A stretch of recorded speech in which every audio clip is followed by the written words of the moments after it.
You slip out of your mother and immediately get pushed upward from below, her head angled under your belly, guiding you to the surface before you even know what the surface is. Your blowhole breaks through first and air floods into your lungs, then you sink again. You stay close to your mother, not because you choose to, but because her body is the only solid thing you recognize. She moves slowly through the group, guiding you along the edge of the crowd. You hear those weird clicks around you, but they don't mean anything to you yet. Then something moves in front of you. It's another calf. It blocks your way just by drifting, but you don't slow down. You ram into it without thinking. Hard enough to get past, but not hard enough to mean anything. You don't understand the rules yet. You don't know that you've done something wrong. But the adult beside it does. She turns sharply and moves towards you. You don't react because you don't know how, but your mother sees. She intercepts just before impact, her body swinging in from the side with a thud that moves the water. She doesn't strike to injure the other female. She strikes just enough to be understood. Her jaws snap once, near the cheek, but not quite touching it, just like a warning. The other adult hesitates. She holds her position, but then backs away after a while. Your mother turns and swims on. You stay close to her side as the group begins to spread.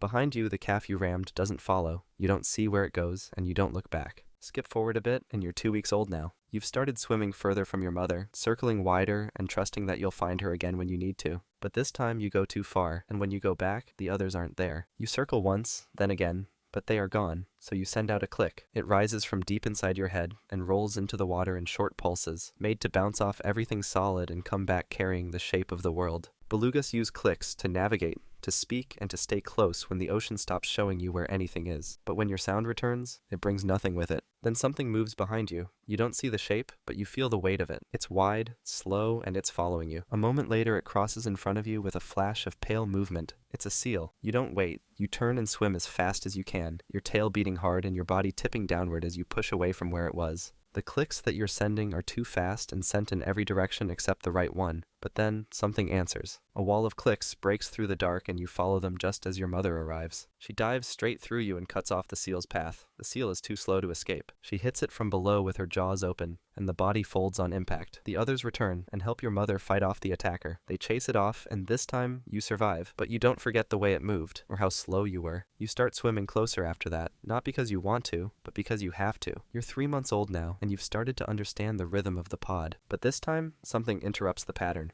The water above you moves, and a net begins to fall. It doesn't drop fast. It drifts silently as it spreads slow enough that no one reacts at first. Then the adults begin to move, turning fast and breaking formation. You don't understand what's happening, so you keep going the way you were going, following the open space in front of you until something brushes your head. The net folds around your face, slips over your blowhole, and drags you backward. You try to use your flippers, but the net grabs those too. You twist, but the net moves with you. It tightens when you panic and loosens when you stop. You wiggle once and collide with another calf. You both struggle, caught in the same drifting trap, and neither of you can get loose. Then the water vibrates. Your mother hits from the side, her teeth pulling at the net until it splits. Another adult swims upward, bending the net just wide enough to tear a gap through the middle. You push forward, causing deep cuts across your skin as you force your way out. You follow the current, pushing through the clouded water until the group returns to view. But the other calf never comes back. It gets taken away and lifted onto a boat. It's transported somewhere far away, and it never sees the open ocean again. The humans lower it into a tank with just enough space to keep moving, but never enough to go anywhere. It circles the same path every day, not because it wants to, but because that's all there is. There are no other whales, just glass and people watching from the outside, pointing like they understand what they're looking at. You're 2 years old now, and you've started hunting with the group. You don't chase fish alone,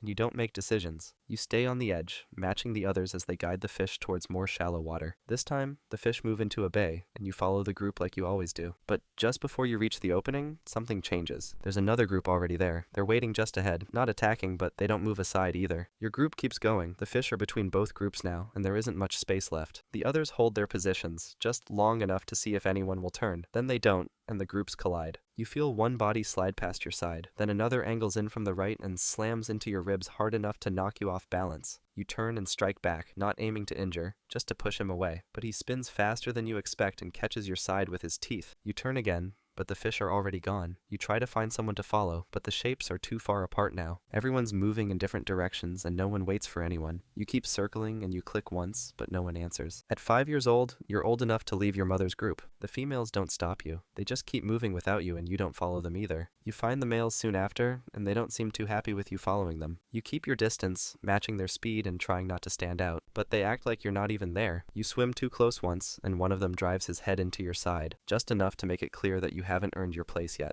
You decide to stay anyway. During the next hunt, you help by turning the fish when they scatter and staying where the gaps are. No one says anything, and no one pushes you away either. So you follow from a distance and wait for something to change, and then it does. You're trailing behind the group when you spot movement far off to the side. It's quick flashes, not scattered like fish, but straight-lined and coordinated. You move toward it slightly. The shapes are sharper now, and you count 5 of them. It's the killer whale mafia. They're fanned out in a wide line, gliding just beneath the surface. Their tails don't move much, but the water behind them churns harder with every second. One tilts toward the center, and the others follow. It's not a chase yet, but it's about to be. You shift left, then dive down, trying to get their line of sight. One of them sees you and speeds up. They're not attacking yet, just tracking, like they're waiting for the right moment to close in. The males don't see them. They haven't changed direction. You turn and accelerate, pushing through the current until you're close enough, and then you start clicking. The group reacts instantly and the formation breaks. They dive hard and split in 2 directions. The killer whales turn, trying to follow, but they're too far behind now. You stay with the group, just behind the center, watching as the spacing evens out. When the group begins to move again, they don't force you back, and when you move closer, they let you. You're 15 years old now, and you've started tracking females, not with sound, but with movement. You follow one through a tight channel. She doesn't look back, but she doesn't pull away either. Her path curves slightly, drawing you in, so you follow. Then another male drops in from above. His shadow passes over your back before you see him. Another rises from below, moving in from the opposite side. You speed up and move across the upper male. You hit his side with your melon first, then open your jaws and bite down. He swims away instantly, thrashing once before backing off. You don't follow. You pivot toward the second. He closes in fast. You collide head-on. His skull strikes your side and knocks you off balance. He turns to swing his tail, but you catch the motion and drive forward again, ramming just behind his flipper. He spins from the impact, but twists back with force. His teeth glance off your side, scraping across your skin, but not catching it. You strike again. This time your jaws lock around his lower side. You twist and drive downward, dragging him out of position. Then he breaks off. He drops below the current and disappears into the dark. The path towards the female is open again. You catch up just as she slows down. She just lets you close the distance, so you follow. You match her pace, and when she drifts left, you stay beside her. You mate quickly, and then you leave. You're 30 years old now, and you've broken away from the others for a while. You're moving alone through deeper water, not searching for anything, just following the current in the same direction it's always gone. That's when you see the shape ahead. It's distant at first, then clearer as it rises into view. It turns slightly as you approach, like it's already aware of you. You drift closer. The shape looks familiar. The way it turns feels like the way some females move when they're waiting to see if you'll follow. So you do. Then the body moves, and the tusk comes into view. He doesn't react, he just slows down a little, and then without changing position, he begins to move toward you. You shift your body slightly, lower your head, and prepare to meet the strike. But when he reaches you, there's no collision. Instead, the tip of the tusk touches the side of your side. Not with force, but with pressure. A slow drag from mid-body to your tail. He circles behind you and does it again, this time along your back. The motion is smooth,